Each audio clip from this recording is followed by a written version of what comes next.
François-Xavier de Maison était aux côtés de Frédéric Lopez, ce dimanche 12 novembre, pour l'émission Un dimanche à la campagne.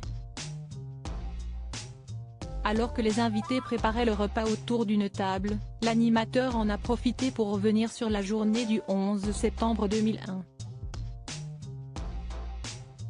À l'époque, François-Xavier de Maison n'est pas encore humoriste et travaille dans une entreprise new-yorkaise qui fait des consultations fiscales.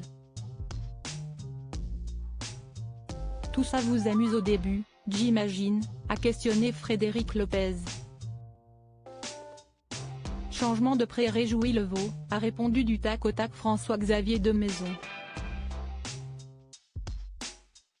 Les premiers temps, il est content de ce nouveau poste, mais progressivement, le futur humoriste se pose des questions. Le matin du 11 septembre 2001, comme tous les jours, il part travailler. En passant devant un coiffeur qui a une télévision, il voit une tour en feu. Mais cela n'inquiète pas le jeune homme qui pense alors qu'il s'agit d'un film. Une fois arrivé dans son open space, François-Xavier de Maison comprend. Ses collègues lui expliquent que les tours jumelles brûlent. On finit par descendre à pied et là je vois cette espèce de nuage noir qui monte du sud de Manhattan, a expliqué l'humoriste. Il décide alors de rentrer chez lui, mais tous les métros sont fermés. Je me mets à marcher et là, progressivement, je vois des gens qui remontent, couverts de cendres, a raconté François-Xavier de Maison, avant de poursuivre, sieste apocalyptique. Il a eu l'impression de vivre une scène de guerre. Pendant plusieurs semaines, le quartier est bouché et il y a des bougies qui s'allument sur les marches des petits immeubles, a-t-il décrit. Vincent Lagaffe en larmes au cours de cette émission, l'animateur Vincent Lagaffe est revenu sur la perte de son meilleur ami. GG, était son binôme de travail pour la compagnie maritime d'expertise. Ensemble, les jeunes hommes supervisaient le travail de l'autre pour éviter tout accident. On est vraiment deux potes. Mes deux frères, a expliqué Vincent Lagaffe.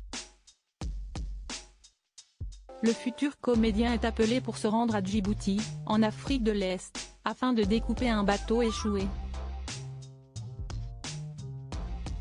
On nous dit qu'il y a un chantier compliqué, il faut que t'ailles là-bas avec GG, a-t-il raconté. Mais lors d'une journée de travail, on a entendu un bruit très sourd. Un panache de poussière, de fumée. Je suis le premier, je me pointais, là, ce que je vois, c'est une horreur, a décrit Vincent Lagaffe en essuyant une larme.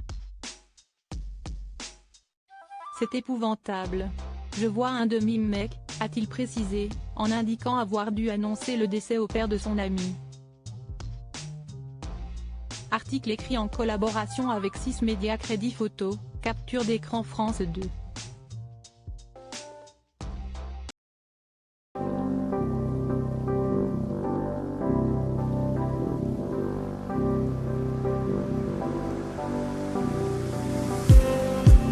Just need some that will wake me up enough to fight, 'cause you let me down it for me to not let me count the minutes. I just need